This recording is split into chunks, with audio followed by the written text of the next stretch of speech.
Jurnalistika ixtisasına qəbul olmaq istəyən abituriyentlər üçün qabiliyyət imtahanı keçirilib. Təklif olunan 200-dən çox mövzu arasından 3 mövzu seçilib və video bağlantı vasitəsilə imtahan mərkəzlərinə çatdırılıb. Abituriyentlər təqdim olunmuş mövzulardan biri üzrə esse yazıblar. İmtahan paytaxtla yanaşı isə həmçinin Naxçıvan, Gəncə, Lənkəran, Şəki, Bərdə, Göyçay, Şirvan və Xaçmazlıda təşkil olunub. İmtahanda 827 abituriyentin iştirakı nəzərdə tutulub.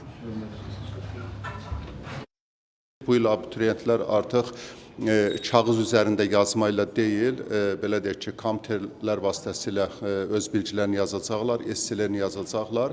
Bu adi bir texniki yenilik görülsə də, amma əslində böyük mahiyyəti var. Çünki kompüter üzərində yazmaq tələbələrə imkan verir ki, onlar tutaq ki, hər hansı bir səhvlər ediblərsə, o səhv yerində belə deyək ki, dəyişsinlər və bu onlar üçün qüsur sayılmasın. Eyni zamanda həcmlə bağlı nə qədər yazdıqlarını görsünlər.